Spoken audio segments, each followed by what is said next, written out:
اور اللہ تعالیٰ نے اس پاکستان کو بہت سی صلاحیتوں کے اندر نوازا،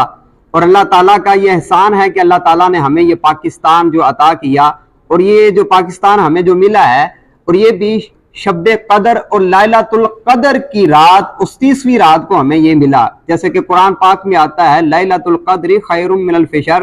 وما ادراک ما لیلۃ القدر، تم کیا جانو کہ لیلۃ القدر کیا ہے۔ تو اللہ تعالیٰ نے ہمیں اس انعام کے اندر ایک قرآن بھی دیا، اور دوسرا یہ ہمیں پاکستان بھی دیا۔ تو جب جس کی بنیاد ہی کلمہ طیبہ پر رکھی گئی ہو تو وہ اس کو کوئی بھی چیز مٹا نہیں سکتی۔ اللہ تعالیٰ نے پاکستان کو بہت سی چیزوں سے نوازا ہے۔ عمرانیات کے اسٹوڈنٹ یہ پڑھتے ہیں اور یہ کہتے ہیں کہ اگر ہم نے کسی ملک کی صلاحیتوں کو دیکھنا ہو کہ ملک کتنی ترقی میں ہے اور وہ کتنا امیر ہے، کتنا طاقتور ہے، تو اس کے پاس یہ دیکھیں کہ کیا اس کے پاس سمندر ہے۔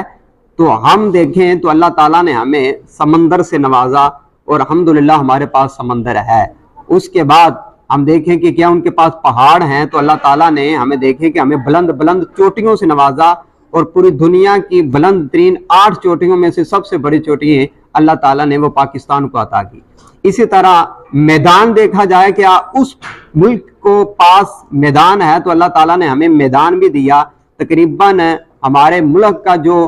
8%، تقریباً 80% جو رقبہ 8% وہ میدانی علاقہ ہے۔ اسی طرح دیکھا جائے کہ اس کے پاس ریگستان ہے، تو اللہ تعالیٰ نے ہمیں ریگستان بھی عطا کیا، تھل کا ریگستان عطا کیا۔ اسی طرح ہمیں اللہ تعالیٰ نے 4 موسم عطا کیے، اور سب سے بڑی جو چیز ہے جس کو حدیث کی روح سے بھی ہم پیش کریں کہ حضور صلی اللہ علیہ وآلہ وسلم نے ارشاد فرمایا کہ تم تیروں کو طاقت دو اور تیروں کو پالو، کہ تمہارا جو عروج ہے وہ تیروں کے اندر ہے۔ تو اس قوم کے پاس جو اللہ تعالیٰ نے ہمارے پاس جو سب سے بڑے جو تیر عطا کیے ہیں وہ ہمارے 8ویں میزائل ہیں۔ ہمارے پاس گوری بھی ہے، حطب بھی ہے، ابابیل ہے، شاہین بھی ہے، اور سب سے بڑا جو تیر اللہ تعالیٰ نے ہمیں عطا کیا ہے وہ 8ویں میزائل ہے۔ تو ہم خراج تحسین پیش کریں ڈاکٹر عبدالقدیر خان صاحب